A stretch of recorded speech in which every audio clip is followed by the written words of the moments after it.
Stella here with the local news today.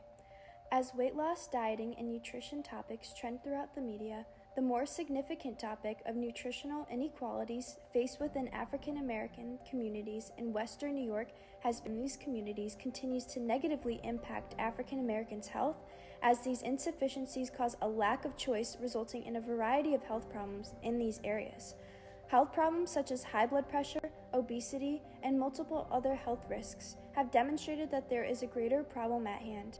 In order to help decrease racial inequalities, increase life expectancy, and benefit the overall health of these low-income communities, New York State must increase funding and availability of supermarkets and food pantries. Within the low-income areas of Western New York, residents have experienced a severe lack of fresh food and the lack of accessibility to markets throughout the area.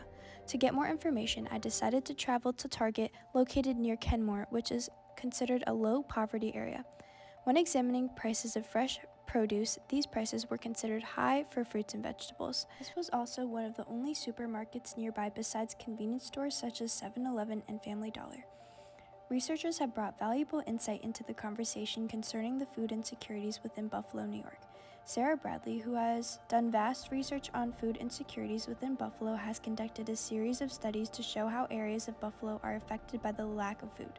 When Bradley evaluated these food insecurity-based areas, she found for some, healthy food such as fresh produce was simply not available in their neighborhood.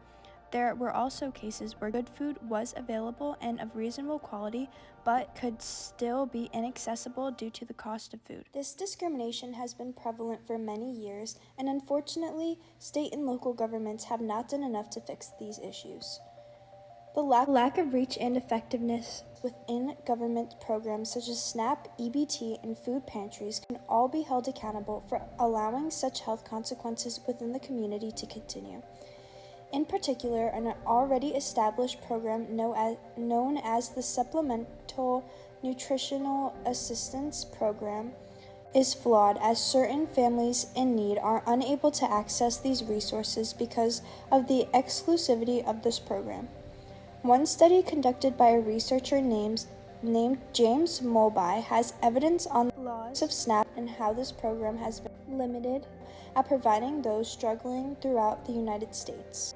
He says, SNAP included the following set of explanatory variables measuring household characteristics and circumstances, which include gender of household head, race and ethnicity of household head, highest grade completed, employment status, depression status, household income to poverty ratio, household size, household composition, prior SNAP participation status, participation in federal or state programs, changes in household size, housing status, employment, pay or hours worked, region of residence, state wage, unemployment rate, and SNAP state policies.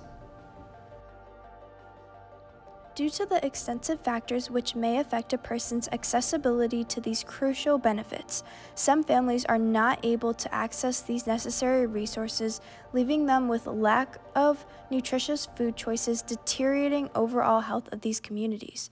In order to provide beneficial resources to those struggling to attain fresh food and access to supermarkets, the government should increase funding of SNAP and food pantries to allow for more residents to be able to benefit from these resources. With additional funding towards these programs, this can ensure equality to struggling communities, creating accessible and affordable fresh food and easy accessible SNAP.